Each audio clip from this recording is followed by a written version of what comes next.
Hello, this is Unlimited Splash, and today I am reviewing my viewers' draft logs. If you want to get better at draft, and well, basically any human activity, it's not enough to just draft. After you draft, it's important to look back over your games and figure out what you did well and what could have gone better. In that process, it can be really helpful to have an independent observer bring a fresh pair of eyes to identifying strengths and weaknesses that you might overlook. Every so often, I ask my subscribers to send me logs of their drafts, and I go over them with a very detail-oriented eye towards how that specific drafter could improve. I put these on YouTube because I think a lot of these lessons are generalizable, so I think you could improve by picking the lessons that you think are most likely to be applicable to you. And if you'd like to be considered for a future draft review, just join my Discord and pop a log in the game reviews section. These videos get a little long, so I strongly encourage you to click around, go to the different chapters, look for the drafters who maybe are building a deck that's more along the lines of something you would build, and I'm confident you'll find some lessons that will speak to you. All right, let's get reviewing. So this first draft comes to us from Falk. Before I start telling you do this and don't do that, I do want to say the vibe of these draft reviews is not for me to come in on high and give the definitive expert authority on what you should do. This is very much a peer-to-peer feedback session. I have 0 Pro Tour top 8s. I'm just someone who loves Magic cards and plays it every day. For all I know, you could have started drafting yesterday, or you could have 3 Pro Tour top 8s. So I'm definitely not trying to put myself in the position of the person who can definitively tell you what to do, especially this early in the set. This is just my take. I super encourage other people to give their takes in the comments. The more Pro Tour top 8s you have, the more likely I am to pin your comment. No, I'm just kidding. The one ground rule for commenting, though, is you have to be respectful of the person whose draft this is.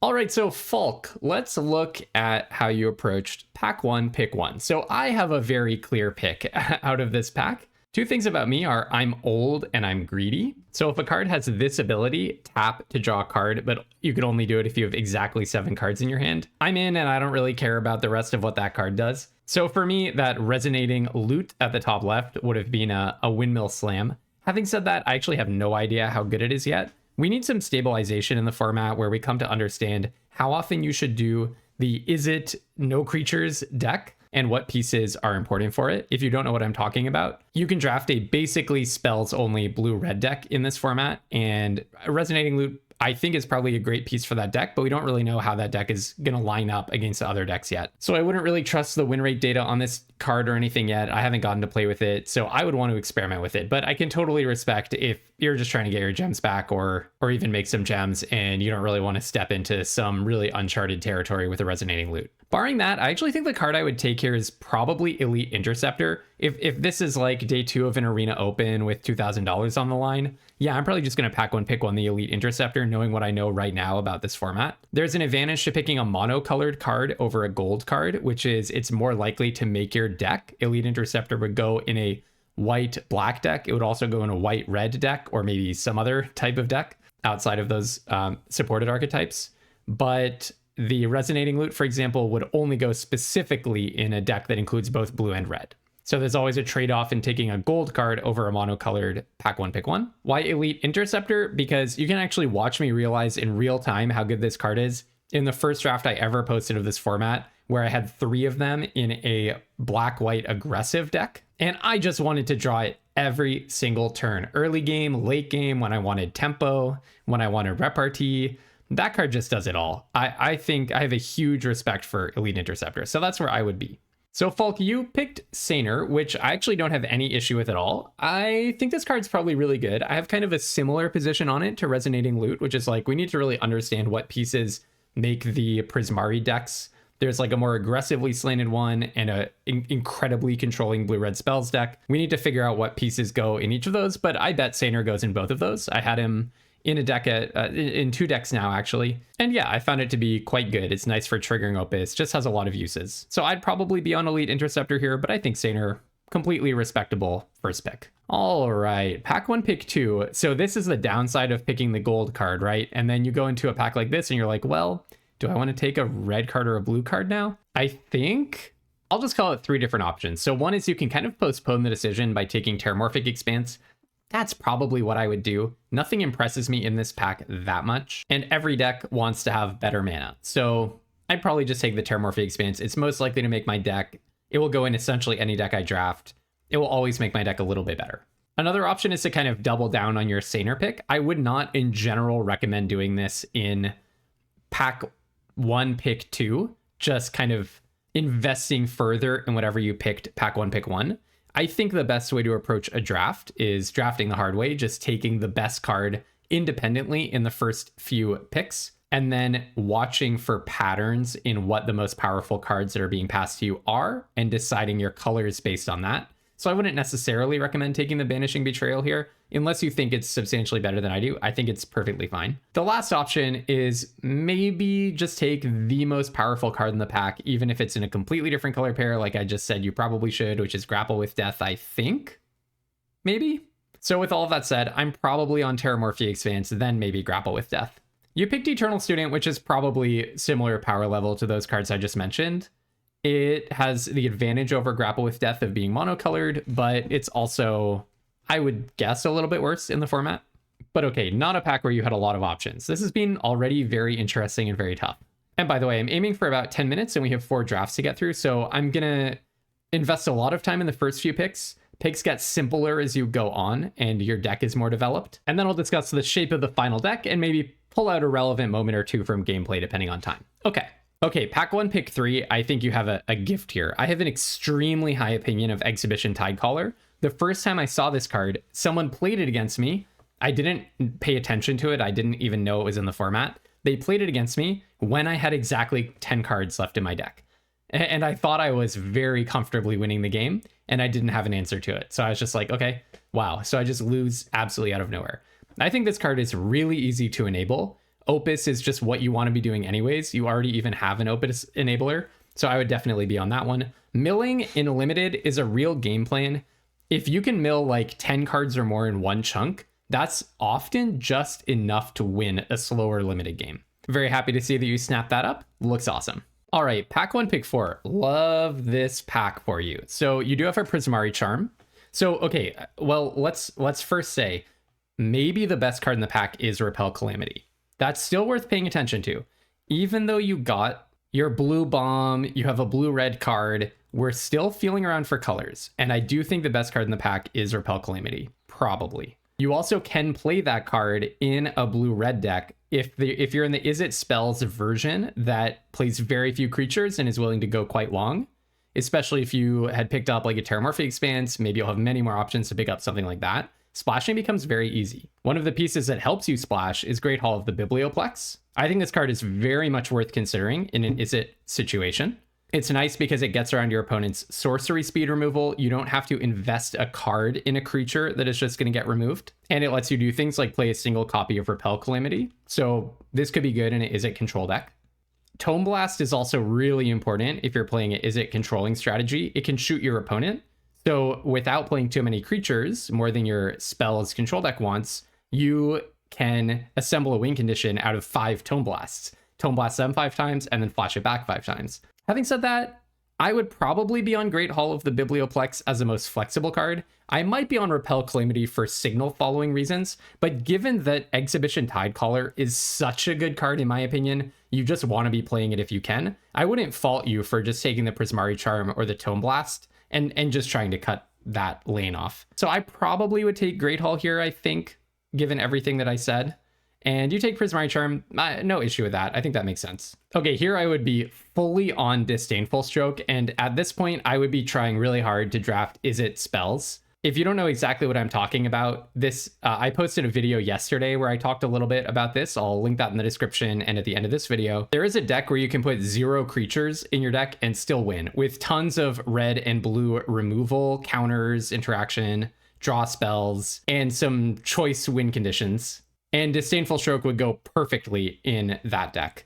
So you pick Deluge Virtuoso. I do not have a high opinion of Deluge Virtuoso. This is a variation on an old card. Frostlinks, basically every time this creature appears, a 2/2 for 3, lock down an opponent's creature for a turn. It performs not that well. And I'm guessing Deluge Virtuoso, this set's Frostlinks, will follow in that same pattern of Frostlinks being pretty underwhelming. The other thing is, currently, I believe, and again, see yesterday's video to see why, that there are 2 Is It decks in this format that I know can be good. The no creatures Is It deck, and Is It aggro, where you're playing tons of 2-drops, the 1/3 reach that pings them whenever you play a spell, a zillion removal spells, just to push damage through, 2 damage at a time. The thing about Deluge Virtuoso is it doesn't go in either of those decks, because the aggro deck is not a tempo deck that's trying to win on like turn 4, 5, 6 by bouncing and locking down their stuff.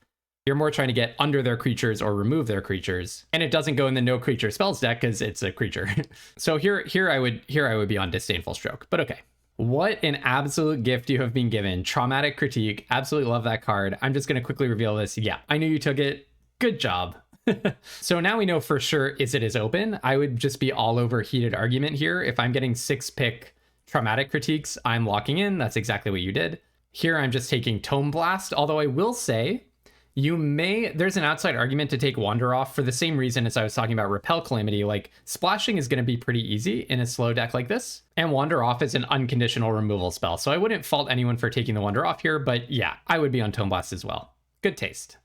And then this is the Wheel Pack. I'm on Heated Argument. I don't think... LSV was saying Tablet of Discovery is good, and I have not gotten to play with this. But if you're doing this spells only Is It deck, it looks like Tablet of Discovery wheeling is actually a signal that that's open. Heated Argument would be a nice consolation prize. Return the Favor. So first I want to say, I love the dream that you're dreaming. Right? I'm Unlimited Splash. I like doing wild stuff. Nothing would make me happier than Return the Favor secretly being awesome. But the thing is, this is just a blanket rule in Limited. Obviously, there are exceptions, as there are with everything. But this is just a blanket rule of thumb in Limited. If something says copy target spell or change the target of a spell, it is very likely bad.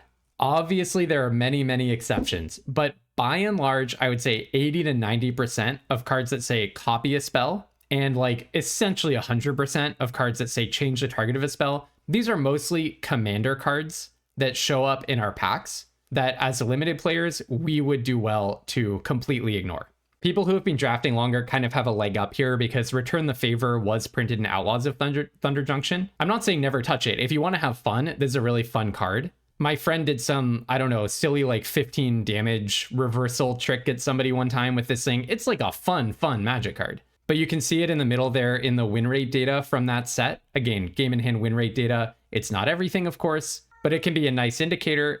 When people using 17 lands won about 55% of their games on average, Return the Favor, if you drew it, you were on track to win about 7 percentage points less than the field of everyone who didn't draw it in their hand. So that kind of gives you a sense for how damaging, or not damaging, but just not useful this card can be. Not saying you should have known that, but hopefully the rule of thumb that I just gave you can be helpful for kind of avoiding this trap in the future. So here I would definitely be on Tablet of Discovery or Heated Argument.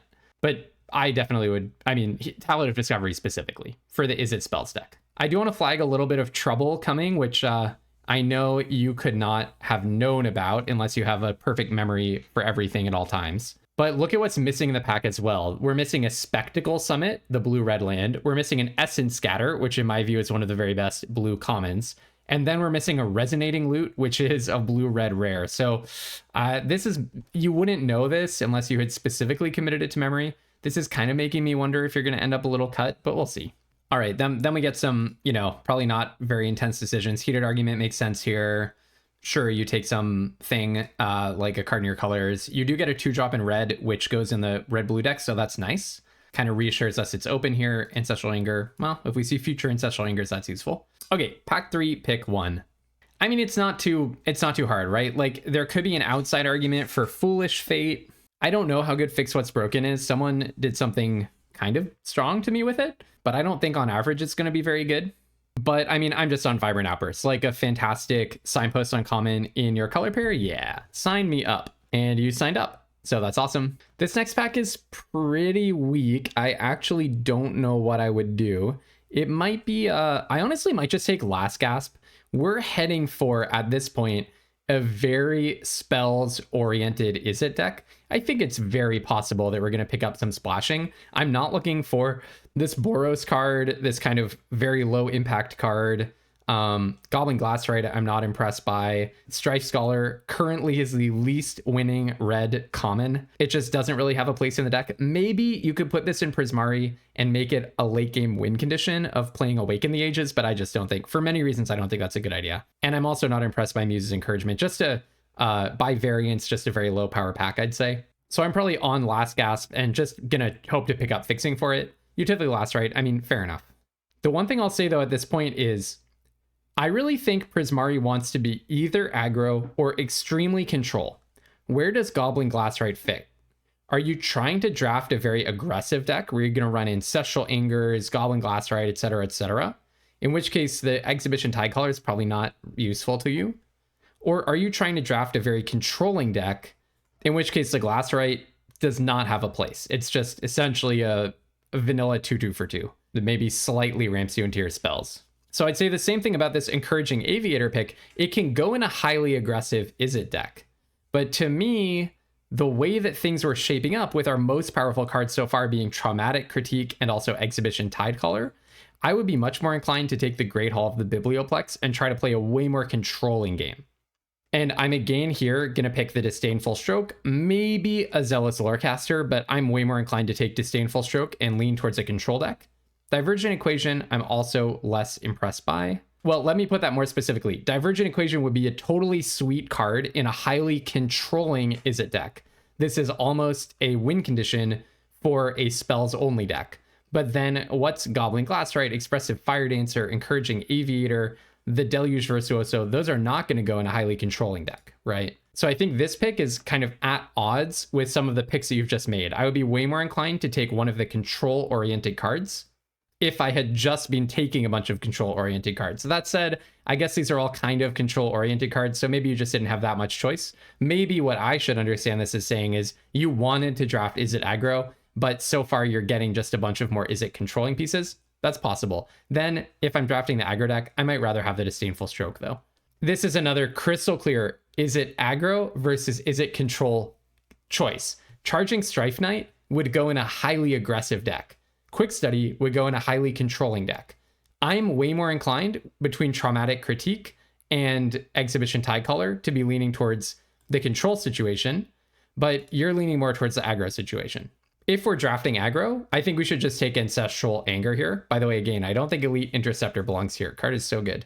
Yeah, I would just take Ancestral Anger if I'm thinking I'm going to go in the aggro direction. Strife Scholar is kind of mid-rangey to late game. Here, I would be absolutely thrilled to see a Rapturous Moment. I think Landscape Painter is also fine. I'm not impressed by the Elemental Mascot. 1/4 for 4, you know, especially if you're trying to go in a more aggressive direction, is not going to do the trick. So very happy to see you took the Rapturous Moment. Here, I guess you get an Expressive Fire Dancer probably. Yeah, we can just zoom through these last few. Terramorphic Expanse is kind of nice. Heated Argument is not nothing for you though either. Get a Strife Scholar, Muse's Encouragement. I would take Heated Argument here over Muse's Encouragement in basically any situation. I think it's just a much better card. Zealous Lorecaster, awesome to see that so late. And you get a last pick Ancestral Anger. That's super cool. You have the opportunity to go for it. Oh, what the heck? A Chroma's Will is in this set? I did not know. If you control Commander, okay. okay. I want to mess around with that, but that's not what we're doing today. Splatter Technique is like the dream card, but once again, it's the dream card for a control version of Izzet. Yeah, I guess in the aggro version, it's fine because you can always draw 4 cards for 5 mana. But if we're playing Goblin Glassrite, Double Expressive Fire Dancer, Deluge Virtuoso, etc., we're very unlikely to want to deal 4 damage to each creature, right? So this makes me even more want to pigeonhole on Izzet control. But okay, you pick it up, which is correct. Wisdom of Ages is the absolute dream card if we had done the spells only Izzet deck. That is like a total win condition. You get to bring back all of your Heated Arguments, your Traumatic Critique, your Vibrant Outbursts, your Prismari Charms. Wheel your Ancestral Angers again. So I would be all over this Wisdom of Ages. You went for Terramorphic Expanse. What are we trying to splash here? We have nothing on the splash, so I guess your reasoning is just make my mana better, and Wisdom of Ages is like some unplayable 7 mana thing that doesn't affect the board. That's true if you haven't built around it. Wisdom of Ages is a total build around card, a card that's not good if it's not supported, but is amazing when it is supported. It can be the best card in your deck if it is supported by your deck. Okay, I've gone a bit long, so I'll just kind of wrap up. Like, Tablet of Discovery, I think, is good in the style of deck, and you picked it up. Abstract Paint Mage, I'm not really a believer in this kind of deck, but you really don't have any other options, do you? Yeah, okay, there's really nothing else here. You could take another Ancestral Anger. You could actually take a Spell Pierce. I'm not sure if you are slow enough to justify that, but okay, Visionary's Dance. Love having a brush off. That makes a lot of sense. Just getting a counterspell, another Visionary's Dance. I was worried that you were a little bit slow there. A little bit cut, actually, because we haven't seen any of the 3-mana blue or 3-mana red removal spells. At common, there's the blue bounce to the top of their library and red deal 4 surveil 1. Having seen neither of those, and with all those Izzet cards gone from one of those packs, it does worry me a little bit. But this pack makes me less worried. I wonder if people ventured in and then ventured back out of Izzet. I will say Thunderjump Soloist, I've been extremely impressed by as a piece of just inevitable victory if it isn't dealt with and you have like 15 plus spells in your deck. But okay, I don't hate taking Visionary's Dance at all. We wheel a Vibrant Outburst basically, which is awesome. Get a dual land. You actually get the Wisdom of Ages back. Okay, maybe you just like 7-dimensional chessed this and saw that you would just be able to send it all the way around the table. Okay, and then an Ancestral Anger. Let's look at the deck that you composed out of this. So there are many, many good things to say about how you navigated this draft, Falk. You ended up clearing Izzet, and you got a lot of power into your deck. You have an Exhibition Tidecaller with many ways to activate it. You have Vibrant Outbursts. You have as good a removal as you reasonably could have. We just kind of weirdly didn't see a lot of the removal for this kind of deck. And you have some ways of winning the game. At the same time, I see a deck that's kind of at odds with itself. You have a bunch of these cheap 2-drop cards like Goblin Glassrite, Expressive Fire Dancer, Abstract Paint Mage, and then you have a board wipe. And to go with that high creature count, you're running Wisdom of Ages, but you don't really have that many instants or sorceries. I also think there are a few, I would never say like my card evaluation is absolutely correct and yours is absolutely wrong or something. I don't want to be too definitive when I speak about these things, but I would say some, if not errors, maybe imprecisions in card evaluation. So for example, running Return the Favor, some of the prioritization of like the Deluge Virtuoso and the Strife Scholar. I would say there's as we start to get data about the format, just pay attention to what wins on average and what doesn't. You can definitely overuse and take too literally card win rate data, but you're drafting at this point, it's good for it to at least be informed by it as it emerges in the set. I know you did this draft when we really had zero data. Now we have some scraps of data, but I'm quite confident that a card like Return the Favor or something will shake out to be at the very least winning end of the curve. And I think you can save yourself some clunkers in your deck just by watching the win rates as they evolve. I also have some suggested watching for you before the next time that you draft. Go ahead and watch this LSV video at the top there, Forcing Prismari until I hit #1 Mythic. It's just a beautiful illustration of how to draft a spells only deck, and we just haven't had one of those in a recent set. I really think the last time it was possible was Lord of the Rings, so you have to have been drafting for a few years to have seen the last version of this. And it's just a completely different way of thinking about Magic, and you had an amazing opportunity. Between Exhibition Tidecaller and Traumatic Critique, you have 2 win conditions for that deck. All you need to do is like Traumatic Critique your opponent for 10, Wisdom of Ages, and then do it one more time. And that's enough for you to be winning every game you play. You didn't see enough of the interaction maybe, but I think just having that in your mind the next time you draft Izzet would be useful. There is a different direction to go in, which is a much more aggressive Izzet deck. But then I think we would have made some decisions differently. Like Visionary's Dance would not go in an aggro deck, right? But great work, Falk. Thanks so much for submitting. All right, on to the next draft. And by the way, if you are wondering how you can be considered for these draft reviews, it's entirely through the Game Reviews channel of my community Discord. Join using the link in the description below or using the link on my channel page. And of course, you need to be subscribed to my channel if you like this content, and especially if you want to be considered to have your draft reviewed, make sure you are subscribed. All right, on to draft number 2 out of 4. This one comes to us from Roadside Picnic in the Discord, aka Rapax. All right, here's your pack 1 pick 1, and what the heck? I mean, I laughed when I pulled this up for the first time. You have a Living End, which is not really a card for limited, but something I definitely want to mess around with. Pox Plague, which is not really a card for limited, but something I definitely want to mess around with. And then you have Applied Geometry, which I think is just a bomb. It's a 6/6 for 4 that also can get into all sorts of shenanigans with copying. I copied the 4/4 for 6 red creature that when it enters, you get to return an instant or sorcery from your graveyard to your hand a couple of videos back. And so you can apply geometry, copy that guy, bring the applied geometry back to your hand, copy it again, and so on. Infinite 6/6s. Yeah, that card is just awesome. I don't even care if it's right. That's what I'm taking. Maybe there's an outside chance with $2,000 on the line or in a Pro Tour top 8 draft or something that you're supposed to just take the last gasp.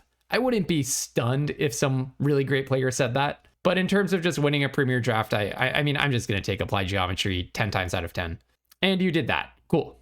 Okay, in this pack, I would probably take Proctor's Gaze, I guess, to go with my Applied Geometry. I'm inclined to take the best card in the pack. Maybe that's Saner, so maybe I'm supposed to take Saner here, but I'd be between those two cards. You go for Saner, makes perfect sense to me. Yep, that's probably the pick, honestly. All right, pack 1, pick 3. I'm just gonna take Last Gasp. Like, we don't want to get married to our pack 1, pick 1 or 2. I mean, maybe actually Molten Note is good enough that you'd rather have that than Last Gasp. Last Gasp, it's gonna be like in the neighborhood of the best commons in the set, I think, the way that things are shaking out. But at the same time, it seems like the Boros control deck is really strong. So yeah, maybe I'm just taking Molten Note here. We don't want to get too attached to our first few picks. So yeah, I probably just take Molten Note. Being past a Molten Note suggests that Boros is open, and it's just such a strong card for the archetype. I would take it. I super respect you taking the dual land here. Taking dual lands early in the pack is something that all of us do too rarely. So yeah, maybe that's even just the best pick. Well, I like it. So far, I have no big disagreements with you at all, to be honest. Oh, what? Empty the Warrens? Okay, I'm gonna give you just all the wrong advice, but okay, I mean, I'm someone who I just want to try Empty the Warrens and see what I can do with that, but it's probably not gonna work. And at the same time, you have a Wisdom of Ages, which appeals to all of my worst impulses. Honestly, the pick is probably just Impractical Joke, I think. It could be the dual land, I guess, but I mean, you're kind of getting a lot of signals about red, right, by this point, eh? Like, you were past a Saner into a Molten Note, into an Impractical Joke. Seeing Molten Note into Impractical Joke especially makes me kind of think, okay, maybe they're telling me something. I again don't hate taking the land, but I also think there's a sweet spot in between stating too strong a preference to be a certain color pair by just narrowing in on, let's say I took an Is It Bomb and then you took a Simic Bomb and then I take another Simic card and then I take another Simic card. I like that you're not doing that, but I also think the opposite extreme is kind of getting pushed around by the table. In Vintage Cube, you can spend the whole, first half of pack 1 just taking dual lands or fetch lands or whatever, because you're going to get the power to find 23 really good playables no matter what happens in a Vintage Cube, basically. In Premier Draft, I think you can kind of get pushed around the table if you don't state a preference at a certain point. Like, if you think about it, if everyone is following signals at a draft table, then no one is going to end up with a functioning deck. Someone needs to kind of make a first move to pick a color pair and move in on it. So there's a question about, like, when are the cards strong enough for me to decide that I'm going to stop taking dual lands or waffling around different colors and just jump into a certain color.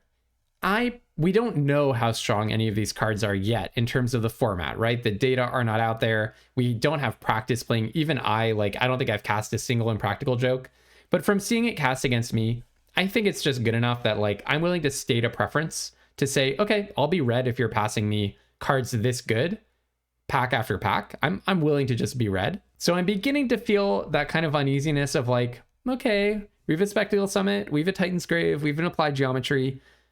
Almost like maybe 2 of those 4 cards could go in the same deck. It's a perfectly fair strategy to run multiple decks against each other, but this might be a little bit early to be taking so many lands and kind of passing, I think, pretty powerful cards. Okay, in this pack, in my opinion, I think I'm all over that homesickness. I have a Saner, I have a blue-red dual land. Maybe I can go some kind of some kind of teamer goodness, I guess, and I could play everything in one deck, you know, splashing my applied geometry. Maybe I'm just in a more is it direction, not totally sure, but homesickness I think is powerful enough. I like that card. I'd be taking it. And you took it. Awesome. Very good. Next pick. Okay, once again, I think those early red cards were signals, because once again, we're seeing just good Boros. Colossus of the Blood Age. I don't know the data on it or whatever. I think this card's really good. It immediately pays you back for having it, and then some when it dies. And it drains in a racing situation, and it just has a big body. And then also, I've talked already about Elite Interceptor. I won't go on too much about it, but these are two excellent cards. Put that together with the Rearing Embermare and the Spirit Mascot. I'm taking this as a crystal clear signal that Boros is open. So I have to disagree with taking a Terramorphic Expanse here. I really do want to commend you. I think you are evincing the opposite issue that most people have. Most people way undervalue dual lands and land fixing. A lot of good players value it very, very highly, but I think we're going a little bit extreme here. We've passed like multiple cards. To me, Molten Note is a pull into Boros. Impractical Joke is a pull into red. We had an exception here with the Homesickness. Then Colossus of the Blood Age and Elite Interceptor are both also pulls into Boros and white respectively. So I think we're kind of missing a signal here. That's what I think. Now we have a Repel Calamity and a Wilt in the Heat, and Summon Dromedary is super synergistic in that deck. Even Dig Site Inventory is a nice enabler. So Boros continues to just be wide open in my view. What would I be on? I think it's Repel Calamity. And you took it. Yeah, I think that's the best card. And a huge signal and a huge, it would be a reward if we're leaning Boros. Now we get a more is it slanted red card, but still a red card. Rapier Wit, not a very strong card, I don't think. But then Stone Docent is a totally nice piece to pressure your opponent early in the Boros deck and then give you an enabler, leaving the graveyard enabler late. We wield the ridiculous black card, some Converge card. I don't know. I would take probably a Rearing Embermare here. And you took the Rancorous Archaic. Yeah, so I guess you've kind of set yourself up to be doing the Rancorous Archaic kind of a thing, but now you're in like an extremely soupy situation. So you're leaning towards Converge. Okay, so I'll approach the rest of the draft with that in mind. So we've set ourselves up with a Converge deck. Maybe the whole thing that you're doing here is you have a strong preference to draft Converge. That could be it. I don't want to tell you how to spend your gems, but I do want to say when I do these reviews, I'm assuming you're just purely trying to win, not really going by like fun amount or your personal preferences. And here I think Honorbound Page would be okay in the Boros deck. Okay, we take it. We can skip to the next few. I mean, Inkling Mascot, sure, there's just not much here. Yeah, there's just not that much going on here. Owlin Historian, I mean, I could play that in Boros if I wanted. So I continue to think Boros just wide open. Okay, okay. So we see Shamanic Revelation. The floor on that card is terrible. The ceiling is very high. I think you should usually look to not play this card, but it could be a build around. And then Applied Geometry, which we've talked about. In this pack, I mean, as much as I want a Studious first tier to make our Converge dreams come true and, you know, give some added coherence to our mana, I am definitely just going to snap up the Applied Geometry here. I think, again, this is kind of, you are so willing to pass powerful cards to make your mana work. I do not want this to be general feedback taken by the community of viewers here, because most people are way too willing to pass the fixing and get greedy with the powerful cards. So Rapax, I like super admire what you're doing here with prioritizing making your mana base make sense. But I think it's not just about you're passing up the powerful cards and they won't go in your deck. There's also a huge implication for just kind of sowing chaos at the table. If you don't send clear signals, people are going to not know what to avoid in order to try not to conflict with you. In draft, I think one of the most powerful switches in mindset that I ever had was when someone said to me, the people next to you at a draft table are not your opponents. They are your teammates in building good decks. The people who are right next to you, you're cooperating with them to try to build the best deck that each of you can. And then you'll become opponents later on when you actually like play games against each other. By giving them the gift of clear signals, you're going to receive the gift of them not taking the cards that you want to take. And so I think if you're like trying to play an Applied Geometry, but then you're also passing an Applied Geometry, it's just going to get really confusing. You really risk putting this person into Simic, if that card is as good as I think it is, I'm going to receive that, pack 2, pick 2, and think, ooh, a 6/6 for 4 with upside? Yes, Simic is wide open. And then I'm going to start taking Simic cards. And then pack 3, you're going to get hit with the people to your right, not passing you any Simic cards. So counterintuitively, by taking the Studious First here, which helps you play all of your powerful cards, you may actually be hindering yourself from getting to play your powerful cards by muddling up the signals and putting someone into the same color pair that you're in. So I would challenge you, Rapax, to just be a little bit more clear in the signals that you're sending and honestly make your deck have a higher power by prioritizing powerful cards just a little bit higher based on this one draft. Maybe this draft is not illustrative. I'm just assuming. Okay. Now we get a practiced offense. So, hey, I mean, maybe you're proving me wrong right now by having someone pass you a practiced offense and, now you're more likely to be able to play it. I want to say this is sheer chaos. I don't know what's happening at your draft table because you were just, practice offense, one of the best rares in the set. This is like almost tied in for first place, I would say, among rares in the set right now. Okay, just checked it. The early data support that. Practice offense is a shade below the other like 3-ish top rares or like 5-ish top rares. So why did that person pass you a practice offense when you just shipped them a whole Boros deck? You just gave them every piece you could want to build a great Boros deck. And they said, okay, I'm going to do something else. Here's a practiced offense. But this could also be because, we're taking a Repel Calamity, we're taking a Stone Docent, we're taking an Honor Bound Page. It got kind of muddled there. Like maybe they just didn't really know what to make of what's going on. And they ended up in green-black or something. Okay, so you snap up the practiced offense. So, okay, now you're getting some yield out of this mana base that you're kind of painstakingly assembling. Now, again, just amazing Boros pieces. I mean, it almost hurts. Like Repel Calamity and Colossus of the Blood Age and Wilt in the Heat. So I don't know what to do at this point. I don't know. I'm not sure what your colors are. Maybe take the root manipulation. You can take Repel Calamity, but then, okay, so now we're maybe thinking so what are our colors? Like, are we going to be green-white? Are we going to be blue-white? I mean, it's a little confusing. All right, so we got the Repel Calamity, and then we find a Stand Up For Yourself premium white removal spell. But then there's also one of the best commons in blue, Run Behind, one of the best commons in black, Last Gasp, if not the best. Quillblade Laureate's fine, probably, in white-black. Teacher's Pest is crucial for green-black. This table is chaos. I mean, your seatmates are giving it to you as good as you're giving it to them in terms of confusing signals, and you just kind of opt out again, and you say, I'll take the Paradox Gardens.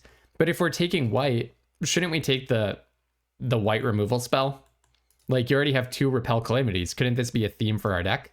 Okay, now we get past a Nita. Okay, maybe you're going to be white-black. Could that happen? You don't really have much black, but hey, you have this Inkling mascot. Yeah, maybe we go white-black. Forget about Applied Geometry. Yeah, okay. So maybe we go white-black.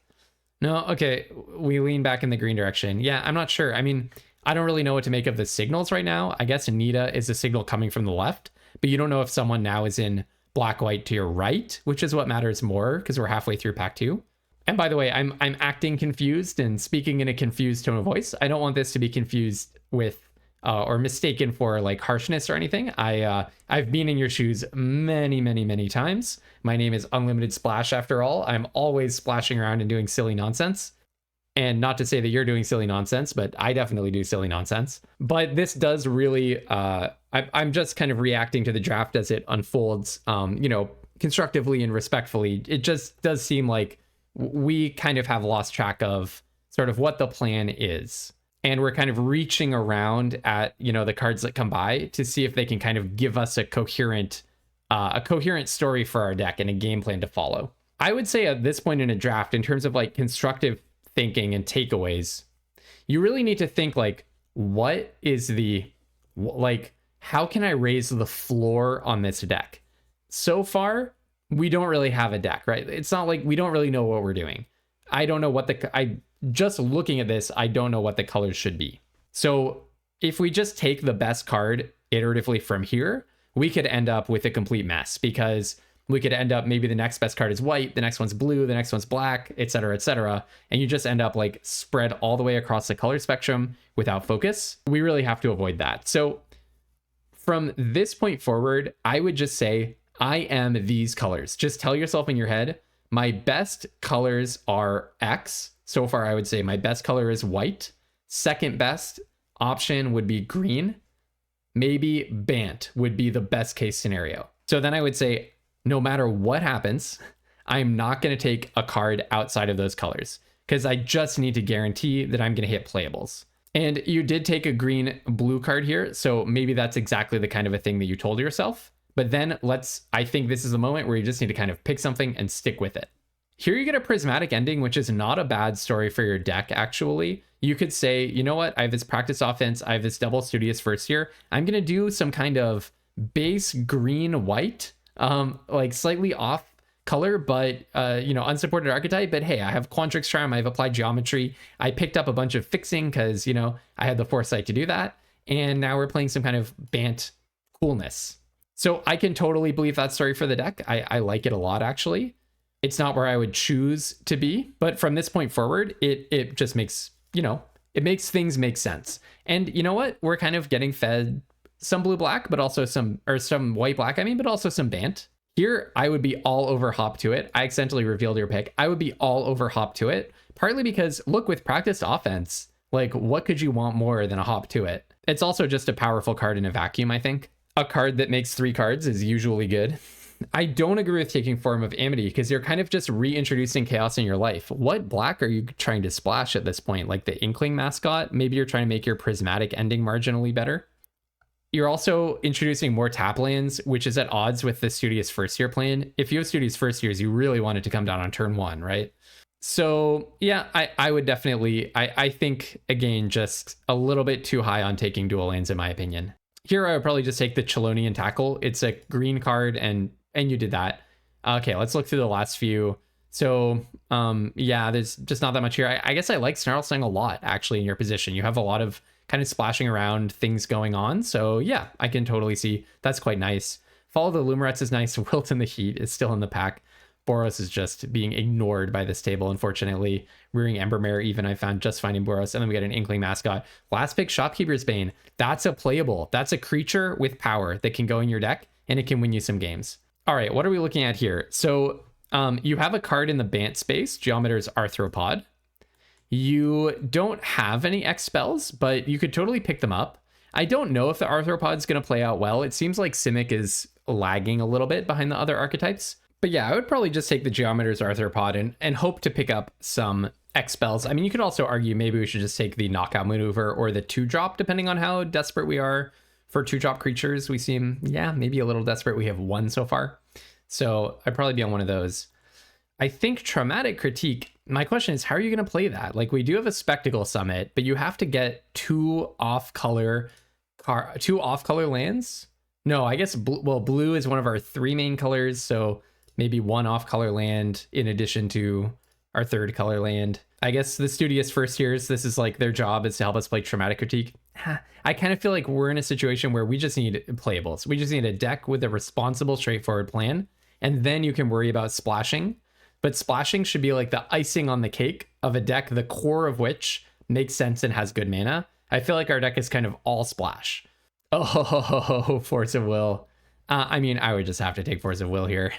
I mean, Essence Scatter may be the better pick. I would just have to snap up Force of Will. I can't help myself. Yeah, probably you should just take Essence Scatter. Honestly, why not Paradox Surveyor, though? Like, you're kind of in a Simic Banty space, and this helps you find your lands to fix. Like, if you're taking a lot of fixing, I think Paradox Surveyor is the perfect kind of a card for you because it puts a body in play and helps you find all those fancy duels you've taken. Okay, I'm going to move faster through the rest of this. Did I say it would take 10 minutes to do each one? What a joke. I'll get better at that. I'll get better at least at estimating how long it takes. Okay, Jadzi and Matter Bending Mage are both fantastic cards. You took Jadzi, that's fine. I think Exhibition Tidecaller is a bomb. I don't know if it goes in your deck. I don't know how much. You kind of do have Opus. I think this card is a bomb. The Mill 10 is real in draft. Mill 10 is a win condition when you start with 40 cards. What have we got? Maybe, why are we now not taking the environmental scientist or the studious first year? I guess ML is fine. Maybe the idea is like you built it up so that you can do this splash and now you get to reap the rewards for it. Sure. Embrace the paradox. Yeah. You wield the arthropod. No, there's another arthropod. Okay. Get a 2/2, get a pterafractal. So now we're just scooping up all of the Bant. Or all of the Simic, really. Okay, let's see what deck you assembled first out of this. So, okay. So we started with this deck, which is pretty evenly split across Bant with a traumatic critique splash, having a Titan's Grave to make the Snarl song better, that kind of thing. Then I guess after some losses, we changed it a little bit and then a little bit. Okay, always changed it a little bit. Eventually cutting the applied geometry. Interesting. Yeah, Rapax, I think this is a classic case of the main advice that the limited resources guys who run like the biggest limited podcast, the main advice that they give is have a plan. That's like, if you don't have a plan, you're wrong. Everything else after that, we can have a discussion about. We can have better plans and we can have worse plans. But if you don't have a specific plan for what your deck does and how it wins games, then that's step number one, is get a plan. In my view, this is a classic case of a deck that didn't have a plan. Basically, I hugely respect and I really want to commend you on taking those dual lands early, which people don't do. People do that less often than they should. I think you are the rare drafter who does it more often than you should. And I think you did it at the expense of developing a clear plan for your deck. If you had taken 4 white 2-drops when they were offered to you, or some Boros removal spells or something like that, you would know what your deck is doing from day one, and then you can hone it, iterate on it. Maybe you see a better plan emerge and you move over to that plan. But if you don't have a plan throughout the draft, then you can kind of risk having a kind of stack of cards that don't really relate closely to each other, and you have trouble converting even powerful cards like Practiced Offense or Traumatic Critique into a victory at the table. So I would recommend just make a clearer statement earlier on. Try to send clearer signals, and more importantly, try to give yourself an initial sense of what your plan is as early in the draft as possible, and then make sure that your picks support that plan or that they're corresponding to a better alternative plan. All right, thanks so much for sharing your draft. And again, don't confuse anything I've said with like harshness or negativity. I really respect you sharing your draft here. And I hugely respect the unlimited splash that you attempted and the fact that you prioritize dual lands. That is cool. Just prioritize, having a clear plan and make sure the fixing doesn't come at the expense of that. All right, viewer draft number 3 out of 4. This one comes to us from James.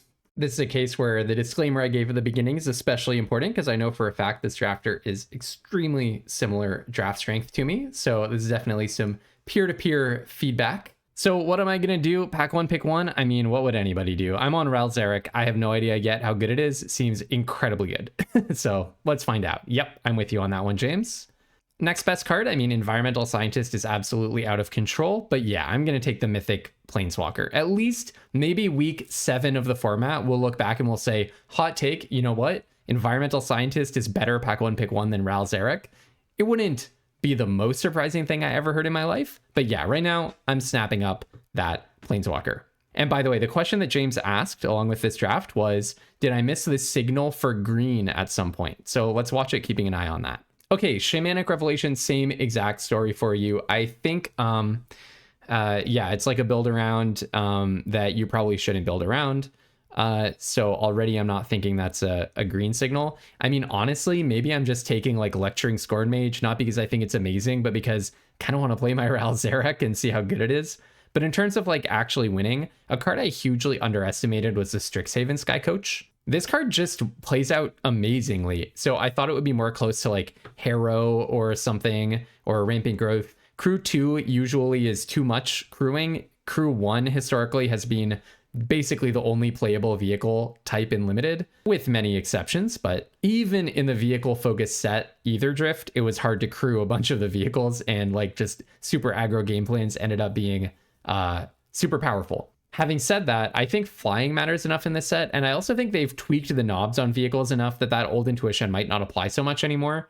So the Sky Coach, I've just found it to be great. It's more like a creature that fetches you a land than it is like a Harrow or something that is just a spell that brings a land into play without affecting the board, which was kind of how I read it at first and which would be much worse. So here I might take the Strixhaven Sky Coach, partly because if we don't get the perfect black base setup, then we are more likely to get to play our Ral Zarek. This guy is a double pip, but I guess I shouldn't like go too deep into that because that's coming from the perspective of like, I want to try the mythics and try them out this early in the format.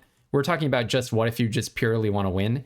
And we shouldn't get married to our pack 1 pick 1. We shouldn't warp our pack 1 pick 2 too much around that. So hey, maybe the answer is actually Grapple with Death, which would go in the same deck as Ral Zarek, but maybe it's just the best card in the pack in raw power. I don't know how good Old Growth Educator is. I'm guessing I'd rather have a Grapple with Death. And Run Behind actually might be in the list here. So but I'm probably just going to take the Sky Coach in this situation. Oh yeah, James. All right. You took the Sky Coach as well. Awesome. All right. What are we doing here? I mean, I just want the black green dual land, don't I? Like it helps me play my Ral Zarek. If I can just kind of lean in the black green direction, I'm really happy, I think. I could also take a Wander Off. Everyone knows how I feel about Wander Off. Gravkill did not play out so great.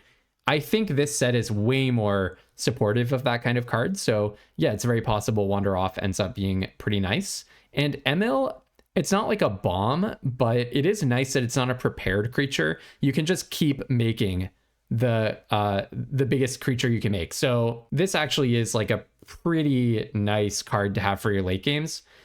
I'm probably just going to take the dual land. James takes Arnin. Yeah, I don't hate that either. I had this in a really good Silver Quill aggro deck. The thing is, I think it really needs to be in an aggro deck because it's an understated creature. If you have a bunch of things that trigger it lying around, it can be a complete death sentence for your opponent. But if you don't, it's a disaster. I might not want to invest in it just yet when I don't have the payoffs yet, because I think they're pretty specific cards. But probably my guess, James, is that you're thinking about, I'm going to pick up some of those 1/1 bears and turn them into, drain my opponent for 2, and I can't fault you for that. All right, as much as I want to invest in a Pox Plague here, I'm at a point actually in this format where I think I would just snap up the Elite Interceptor. I really think this card is so good. When I played white-black aggro with Elite Interceptor, I just couldn't believe how much I always wanted to be drawing this specific card more than anything else. And yeah, now you have your Arnin with it, so I'm thinking maybe that's what you did. Yeah, awesome. Cool. Dang, great minds think alike. And now look at this, you're kind of getting paid off. Like, you're seeing a Last Gasp. I don't know how good Leech Collector is. I'm suspecting it's not very good, but could be nice. No, I think it's probably not very good. Sneering Shade Rider is a card I have a very high opinion of. When it was Glide Dive Duo, I loved it, and I love it now. Having said that, I'm just going to take Last Gasp. What's better than spending 5 mana on a Sneering Shade Rider? Spending 2 mana to kill your opponent's Sneering Shade Rider. So that's probably what I'm on. So are you. All right. We would have identical decks so far, except I wouldn't have taken the Arnin, but very close. Here, I found the Cheerful Osteomancer really annoying to play against. I didn't think this card would... I mean, I actually thought this card would be pretty good because Raise Dead is just awesome. Yeah, and I found like on turn 5, it just seems to be a really nice thing for my opponents to do. So I'd probably snap that up. Embrace the Paradox. I don't hate that pick. The thing that I don't like about it so much is... It might just be the best card in the pack, so maybe I'm wrong about the Osteomancer, honestly. But the thing is, like, it's not going to go... No, okay, maybe it's good, because it goes nicely with your Sky Coach. So what I'm thinking is basically, like, Embrace the Paradox. It's not going to go in the same deck as Elite Interceptor, right? Like, no way. It's hard to put it in the same deck as Ral Zarek, right? Because now you're talking double black pip, and then you're adding a green-blue pip on one card. I guess we could go, like, full-on Sultai Grindfest. But I'm quibbling here, like... Yeah, honestly, now that I think about it and see that that's what you picked, it's probably the most powerful card in the pack, and so we probably should just be doing that. Pack 1, pick 6. So, honestly, you've probably just convinced me. Okay, now we get another Embrace the Paradox. So how many Paradoxes do you want to embrace? I guess you could lean in the Converge direction, though this, I'm assuming, is the worst Converge card. On the face of it, it looks bad. There's an Arnin, Old Growth Educator, but I am slow rolling it because I'm just on Group Project. Even if this card is not in Boros, I still just think it's good. I would want to be playing this even in Silver Quill, I think. Just 2/2s for 2 mana and then a little bit of tapping stuff. I don't know, it just sounds good to me. I'd probably be on that one. I don't hate Old Growth Educator here. You're just expressing a preference maybe for more of a Sultai situation than my Silver Quill inclination right now. I mostly just think that Old Growth Educator is not a signal. I don't know how good this card is, but to me, I don't think it doesn't strike me as very good. Okay, I was curious how it's actually performing, and the data actually kind of exactly validate this intuition, I would say, which is like, I don't know, it seems not that great. C-. So for whatever it's worth, I just wanted to see if you're right to be higher on it than I am. I don't know. I kind of think Group Project is actually a signal about white, and I think Old Growth Educator is not. So I'd be inclined to follow that signal back in this direction. Having said that, maybe Embrace the Paradox. If Embrace the Paradox was a signal last pack or last pick, then maybe it's a signal this pick. Here, I gotta say, I'm still a believer in the wild hypothesis. I just love the idea that you can play this as a 1/1 for 2 Surveil 2, and then it scales into the late game. I think that's probably my favorite card out of this. Yeah, I don't hate the Topiary Lecture. This kind of card's typically okay. Okay, it turns out, I mean, I might just take Form of Amity here. I also think Royal Treatment, this card's like kind of better than Snakeskin Veil, I think. Also, Render Speechless is maybe kind of sweet, depending on what you're going for here. Maybe you could end up Abzan, right? It could be. We're not like married to Sultai by any means. Maybe you're like Abzan control midrange. Yeah, okay, I don't hate it. Having said that, I might rather have the Enabler to splash white than the card I'm not necessarily really looking to splash white. If you were thinking of going white, wouldn't you have wanted to take the Group Project? This, I guess, overlaps in one color with the Old Growth Educator, but I have trouble believing that we're wanting to play them both in the same deck. So I might just take the Support to splash white rather than the, like... Apparently, I recorded a video yesterday where I found that this is the most winning black-white common for whatever that's worth. So I'm not saying it's like a terrible card and you shouldn't play it, not by any stretch. But at the same time, like, is this really the payoff that we're looking for if we're splashing white? And if we're going white, then I would have made it, like, if we're making white a main color, I would have made a different pick 2 picks ago. So here I would probably just be on the Royal Treatment. You know, you've made a bunch of picks suggesting you're interested in leaning green. Isn't this card just better than Snakeskin Veil? Okay, and then Inkling Mascot. So you're back on the black-white train along with me. Sorry, I revealed your pick. But yeah, you're back on that along with me. That's also what I would do. Yeah, that's also what I would do. And now I would definitely take the Render Speechless. I admire your restraint in not picking up this quick study. I know how tempting that might have been. And then, yeah, we take whatever into some 2/2 into a land. Okay. Okay, what's this? Withering Curse, some Pyroclasm effect. But if you gain life, destroy all creatures. Okay, that's actually much better. That's actually very tempting, isn't it? To go with our other double black pipped mythic. I'm seeing a pattern here. Yeah. And if you want to play Pox Plague, hey, you know, you have that option. Don't do that. Yeah, so I'm all over Withering Curse, and then I'm just going to look for, I don't know, if you have like 5 or 6 ways to gain life, then that could be cool. If you're not about that life, then maybe... I found this Shadelock. I mean, it's a 4/6 for 5. It's not amazing. I mean, it's probably going to end up being very low in the data, to be honest, for whatever that's worth. You're going to get blown out a bunch of times by playing it. Oh, I just realized I don't need to be tabbing over. Like, the game in hand win rate is right there. Okay, there you go. 52.2%. Yeah. I'm not surprised that it's landing low in the data already, and it is a clunky card. Having said that, it definitely has a place. I've been impressed by its ability to push damage if you can have it survive. But okay, anyways, that's a digression. I wouldn't be taking that here. I'm probably taking Deathcap Glade. I would say, well, no. The last 2 picks I would have wanted to make, I would be on some white, some black-white. I'm thinking I'm trying to lean black-white. I might take Withering Curse and see if I can do a more controlling style of black-white with the double Render Speechless and Ral Zarek. The problem with that is how much life gain are you going to be able to do in black-white? So maybe instead of that, leaning black-white, maybe you take like Send in the Pest. So yeah, I haven't gotten to play with Withering Curse yet. I would want the experience of trying to make it happen in black-white and just seeing how hard that is. But yeah, maybe Send in the Pest is a better pick. Maybe Deathcap Glide if you still think you might want to go splashing green-black.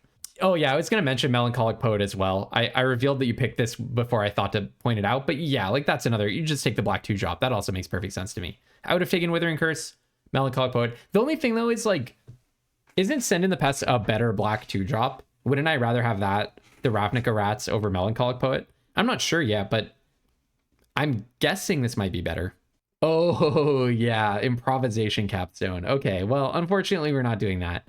So I do think Additive Evolution is really, really good. This card is a 4/4, essentially. If you just read the whole thing and think about it, it nets out to being a 4/4 for 5 that then grows a creature every single turn. And then there's some Vigilance stapled on there. It's just good rate. It's just a good card. Having said that, it looks like you are now agreeing with me that white-black is kind of the open lane. And so I would be on Elite Interceptor here. Yeah, really just on Elite Interceptor. That's it. All right. I can see we're of one mind now about how this draft is going, I think. So here, I don't know. I don't know what's better. Abigail versus Silverquill Charm. I'm guessing Silverquill Charm. You know what? I'm actually on Sneering Shade Rider, I think. I like this card more than I would like either. I haven't played with either of these cards yet, I don't think. Oh no, I played once with Abigail, I guess. Was not impressed. It's like so hard to turn on. But maybe I just didn't have enough of the, I don't know, of the enablers. There's also Impractical Joke, which I think is very strong. But yeah, I'd probably just take the Shade Rider Abigail. Okay, yeah, I don't hate that. Forum Necroscribe seems extremely strong. I would probably just snap that up. Yep, makes sense. Wow, now we're getting a Colossus of the Blood Age. That's a little messy. Oh yeah, given that you asked, like, did I miss the green signal? The only thing I've seen here that sticks out to me in terms of green was, I guess there was that Royal Treatment. I don't know if that's a signal, but like Additive Evolution, that's like the only card that sticks out to me as a green signal so far. And that's only pick 2. So it's not a signal. I guess Cuboid Colony. This card being here means the people to your right are almost certainly not in Simic, the like 2 or 3 people to your right. But there's also a Forum Necroscribe, and there's Run Behind, which I guess, yeah, so maybe they're not in Simic. Maybe from this pack, we can start to think, okay, they're not in Simic. But then they pass you a Colossus of the Blood Age. So I'm like, they're not in Simic. Here's a Run Behind, here's a Sleight of Hand, here's a Fractal Mascot, but they're also not in Boros. Maybe I'm feeling a little sketchy about Black-White at this point. We haven't had amazing picks for the last... I mean, Forum Necroscribe seems good, though, doesn't it?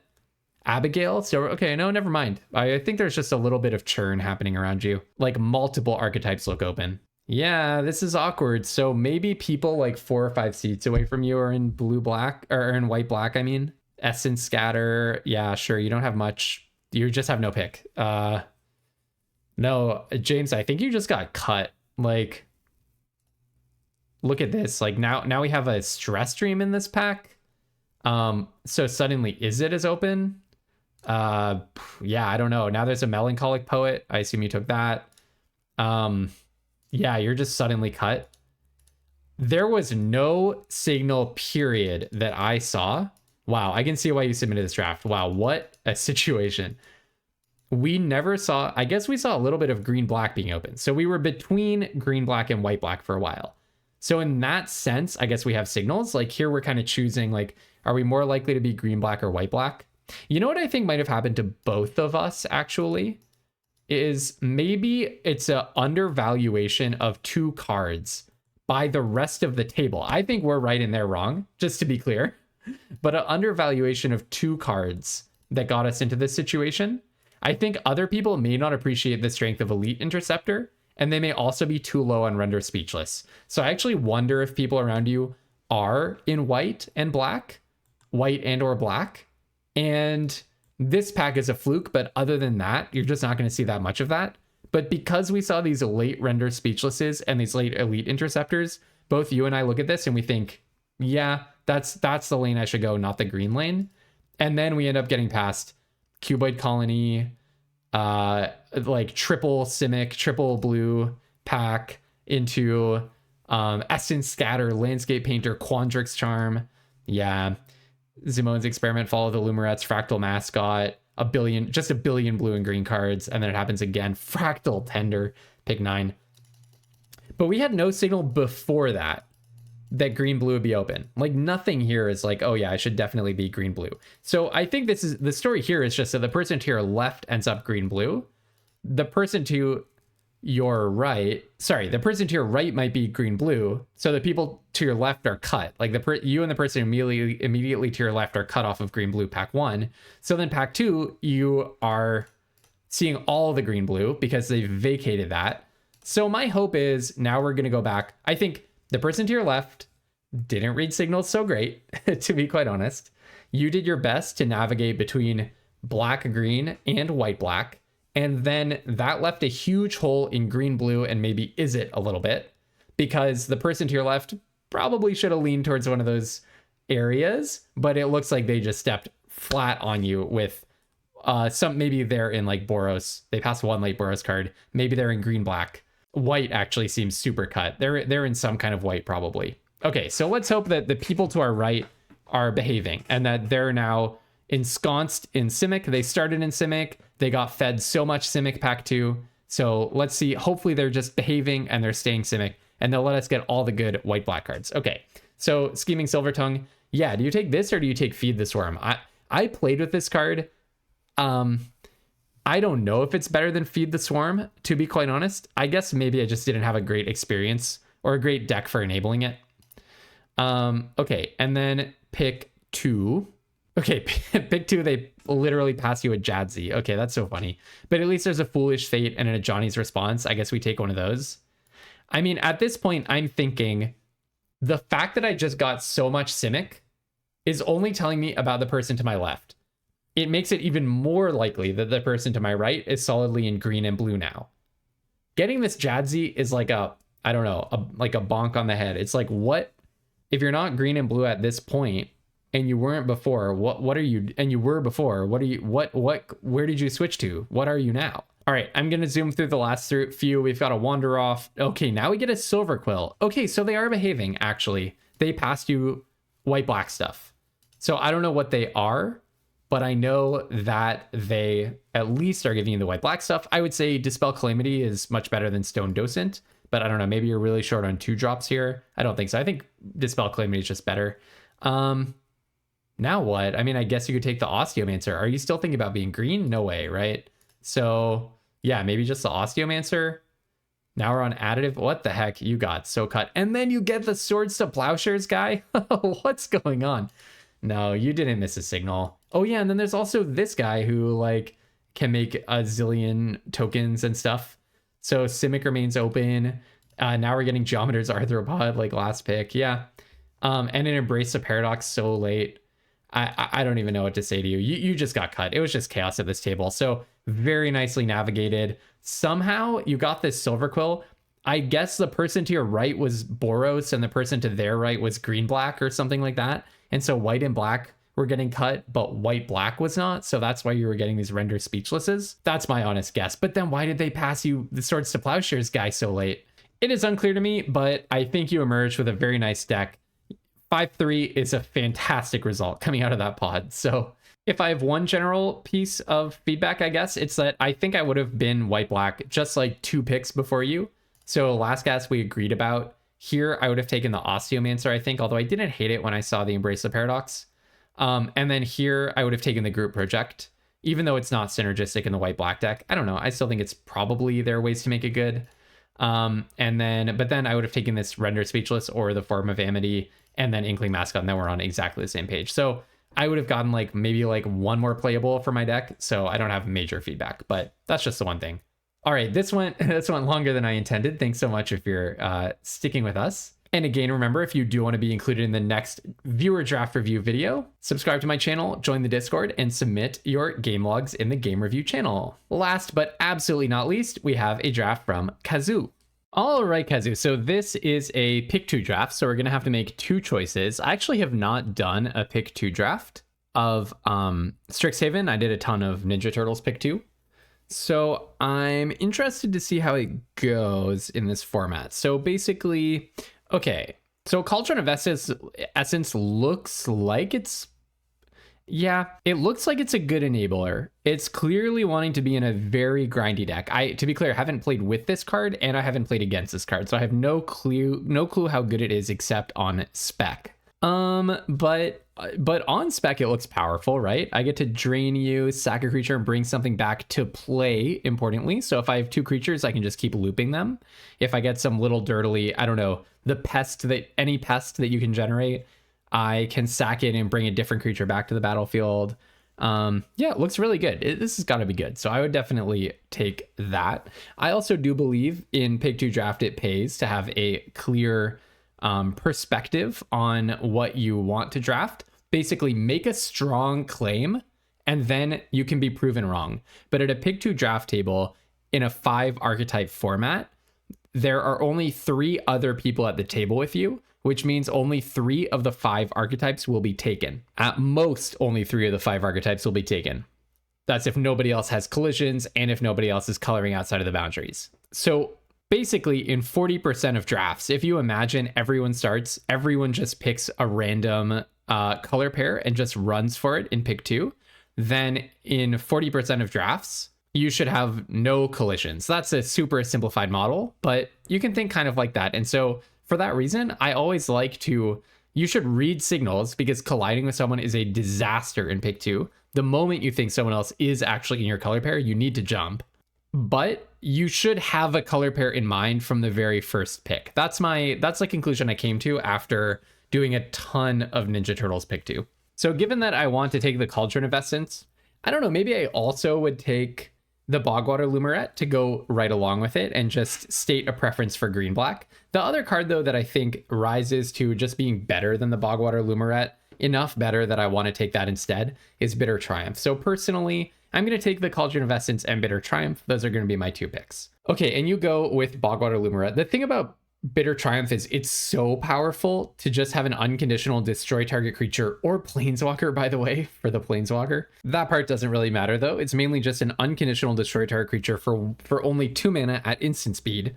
This is a pretty close analog of Doomblade, which kind of sets the bar for like the best common or uncommon level removal spell in limited. You know, it's like you don't really get better than that pretty much ever. And Bitter Triumph is, you know, paying 3 life is often just not a cost to kill your opponent's bomb. It's like you very often have 3 life to spare, or killing a creature saves you so much more than 3 life, it's not even a comparison. So yeah, I would recommend the Bitter Triumph here, but I don't hate just cutting green-black, or, you know, stating a preference to be green-black. Let's put it that way. All right, and then as so often happens in pick 2, next pack, it can kind of all fall apart. It's very possible the person to your right just opened a green-black rare and took a green-black rare and a green-black common. That could easily have happened. So you should have essentially 0 attachment to those first 2 picks. It is so much more important to land in the correct lane than it is to be able to play your first 2 picks. So here, I would be all over Homesickness and Abrade. If I'm getting past good Is-It spells, then you know what? Maybe that's the lane I'm supposed to be in. So that I would just snap up those 2 cards. I think they're head and shoulders the best cards in the pack. I mean, maybe someone could say Pursue the Past, because it turns out it's like the best common in a deck that's performing well. So maybe someone could say I'd rather do Abrade and Pursue the Past and lean Boros. I don't take a strong position on that. I might just, you know, have more fun playing the Is It deck, but yeah, maybe it's Abrade and Pursue the Past. But I'm in like somewhere in this trifecta here. Okay, so you do something of a kind of similar mind. Pursue the Past and Cheerful Osteomancer. I know that this seems like a small thing, but the thing is, pick 2 draft happens so quickly, I feel like I should already call this out. I think Cheerful Osteomancer is being a little bit too attached to your first 2 picks. The thing is, I do think Cauldron of Essence is good, but I don't know how good it is. Bogwater Lumerette is very replaceable. This card is just like a signpost common in one of the color pairs, and there are, you know, 12 of those or whatever. So you need to adjust how good you think it is to get to play these cards in your deck by the strength of every card that you won't get to play if you get too tunnel visioned on the green-black lane, and don't set yourself up and don't send clear signals to be open to whatever alternative may be most open at your table for, let's say, the second half of pack 3. So here, I honestly think it's, I don't know if maybe Cheerful Osteomancer is better than I'm thinking. It could be. Personally, I'm more likely to just want to take the Abrade and the Pursue the Past. And I think it's like a little bit more, I think this just, I don't know you, so I don't want to like read into your motivations or anything, but this kind of feels to me like maybe being a little bit more inclined than I personally would recommend being to just get to play your first 2 cards. Okay, but here we go. So now we have a kind of very different story, I would say. Foolish Fate, I think, is like a really, really strong card. I mean, very similar to the kill spell that I called out in pack 1. Colorstorm Stallion, I haven't gotten to play with this card or against it. I think this card has to just be great. A 3/3 with Ward and Haste that has such a ridiculously high ceiling, making a bazillion copies of it. The first turn you play an Opus spell, you get a second Colorstorm Stallion, but after that it's exponential. The next time you get 4, etc. Powers of 2.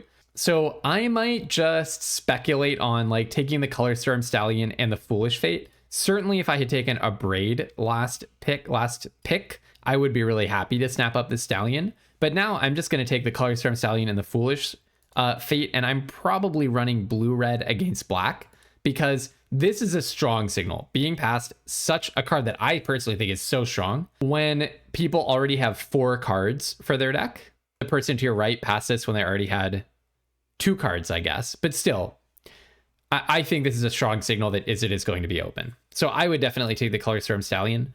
Shopkeeper's Bane would be further down my list pretty substantially. I would maybe rather take the Spirit Mascot to go with your Pursue the Past even. I just think, again, Shopkeeper's Bane, it's like a okay filler level card that you're not even that happy to play in the deck that, you know, maybe you will play, but mostly just, you know, happened to start out in as a pure guess, right? A speculation that green-black would be open.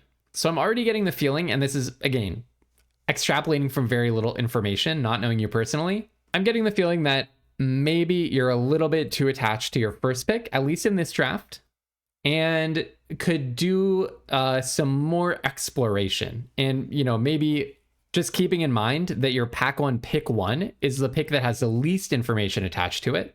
And often by deciding to play that kind of at all costs, what you're giving up is the difference in value between the cards that you end up picking from the sliver of green-black that's left over when everyone else has feasted at the trough of green-black. The difference between that and the value of the cards that you could play if you were in the most open color pair. So we'll see if Izzet ends up being very open. It might not. But if theoretically pack 3 is full of great Izzet cards, you know, you're giving up all of that future value of the difference between the green-black cards that you would end up playing and the Izzet cards that are going to just be passed around and around the table if someone doesn't follow the signal and hop into it. Okay, so maybe this goes awesome for you and green-black ends up being wide open, but I just want to say I would be less attached to continuing in the green line in this draft. So here we get, I don't know, some respectable-ish Izzet cards. We get a blue-green land and Noxious Newt I'm perfectly, you know, okay on. There is a white-black Signpost. You have to remember, you will see really late cards of one archetype in pick 2 draft because there are only 4 people at the table. So sometimes people will share a pick 2 draft log and be like, what the heck happened? I saw this amazing Boros rare, you know, pack 3, pick 8. Like, why didn't anyone go for it? It's because the 4 people at the table were the 4 other color pairs. So naturally, no one is interested in the Boros one. It's a different color pair from what everyone is doing. So it's pretty natural to see these signals of like a strong common in a color pair going suspiciously late in pick 2 draft. There just aren't enough people at the table for there to be someone in that lane. So here, again, I would have been inclined to go Izzet already. If we're not Izzet at this point, I'm still probably interested in just picking up maybe a red card, and I don't know if I'm going to split the difference. Red black don't go together and red green don't go together in this set. So I'm not sure what else I would do. So maybe by this point I would just take, I don't know, Noxious Newt and Leech Collector. And that's exactly what you did. Yeah, okay.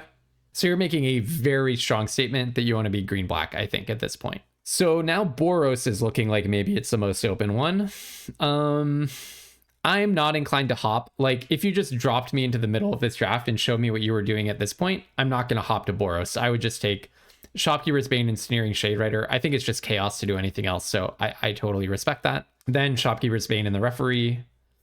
Okay, I mean, I would probably value just passing the red card and sending a signal to somebody. If you can put someone in red, you're happy here, because you have taken 0 red cards other than this Pursue the Past.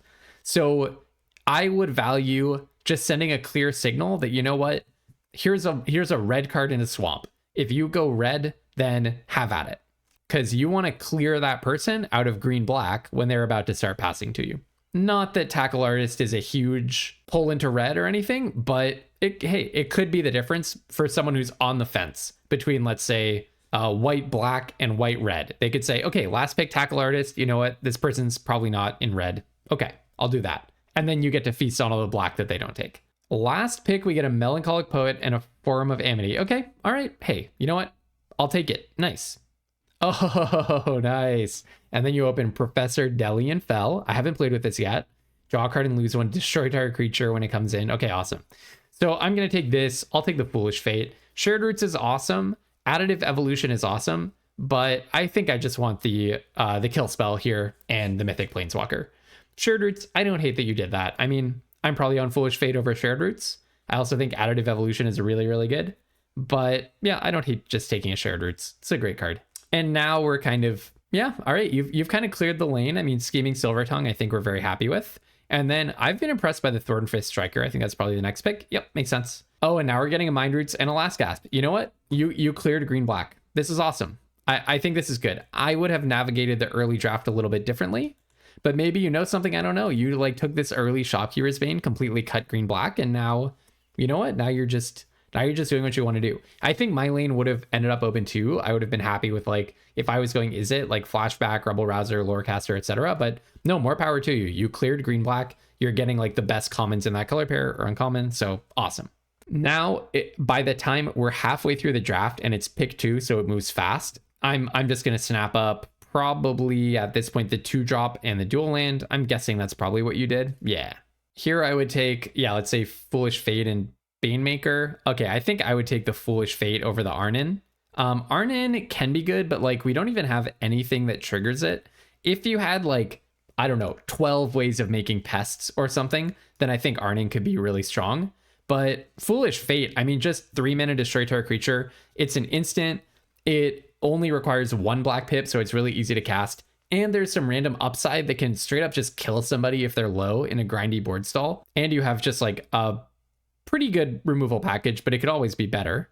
Yeah, I would be definitely on Foolish Fate over Arnin here, but that's like a quibble. You're in the right lane. And then there we go. Totally cleared. Yeah, I would take, I would probably just take the Adventurous Eater over the Waypoint. I don't know if I'm undervaluing the Waypoint, but it would surprise me if this card ends up being very good. I would rather just have the filler level, whatever, like perfectly fine creature that has a synergy. And then we get past some random nonsense. Okay.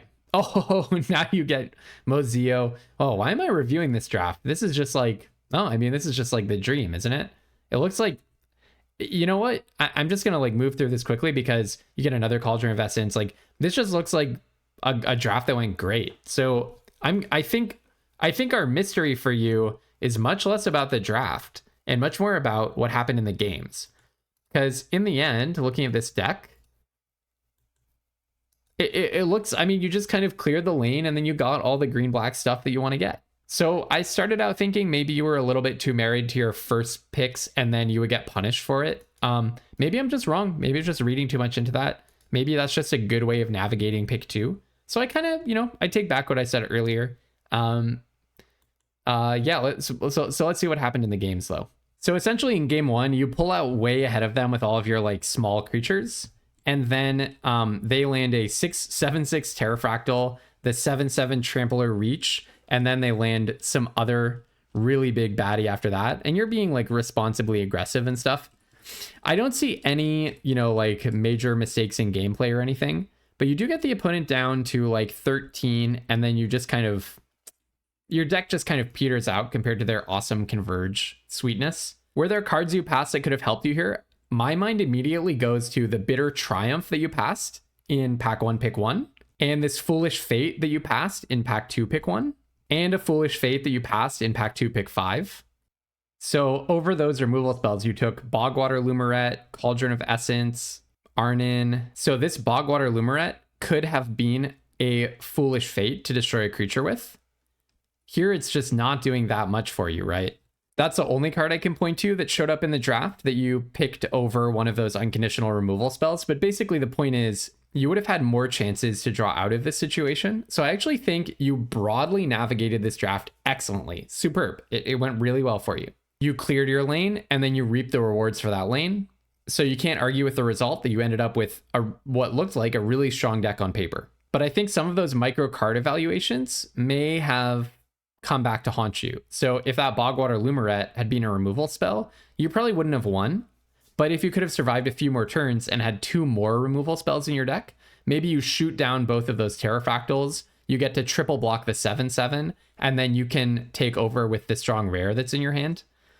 You know, I think that that kind of a thing, those micro card evaluations, if you're playing against someone whose deck is very close to yours in strength, which theirs looks like it is, then those little micro card evaluations can add up to the difference between a win and a loss. So in this case, I would say it actually did matter. I can't say for sure that it mattered because I can't say you definitely drew this card instead of a removal spell because you picked many different Bogwater Lumerets, but you would have had a bigger chance if you'd picked the removal. So I would say this is a very specific thing to give as feedback, but you might be undervaluing unconditional removal in black. Maybe more generally, put the kind of mediocre creatures lower in your pick order.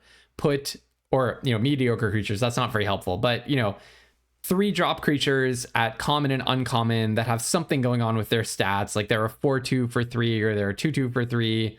They're just like a little bit understated. Maybe put those a little bit lower in your pick order and use that to make room for the very strong, beautiful black interactive suites that you can assemble in this set.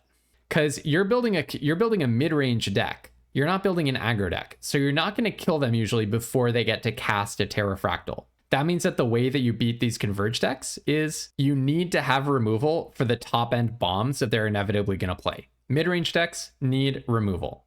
Looking at your next game, you kind of flooded out. You basically just drew like as many lands as you drew non-lands. You could say like, oh, then you need more card advantage or more card selection. That's like a common lesson to take away from if you're getting at least repeatedly mana screwed or mana flooded. But in this game, like you even played Professor Delian and drew off of it. So I can't even fault you on that front at all. But I do feel like once again, you're in a situation where you drew a Barog Banemaker or Bogwater Lumeret, sorry, which you picked one of them over a removal spell. So it's not a smoking gun. Oh, if you had just taken the removal spell, you would definitely have it in this situation. But maybe you would. There's like a 1 in 3 chance because you had 3 of these guys. So there's like a 1 in 3 chance that if you'd taken the removal spell over him, this would be a removal spell instead of this thing. Well, maybe that's the removal spell you would need to get rid of this 10-9 Terrafractal. So also maybe you're on 17 lands plus shared roots. That's probably too much. Maybe 16 lands and shared roots because you also have the mind roots to get an extra land and your curve tops out at 4. So actually that's definitely some concrete feedback. Probably, yeah. 16 lands plus shared roots. Oh, sorry. There's actually a 50% chance that any Bogwater Lumeret you drew would be a removal spell. So bump removal up a little bit more. And with the shared roots and the mind roots, you could have gone, I think, should have gone for 16 lands. But more importantly, Kazu, you're doing a lot right. I think you navigated the draft really excellently.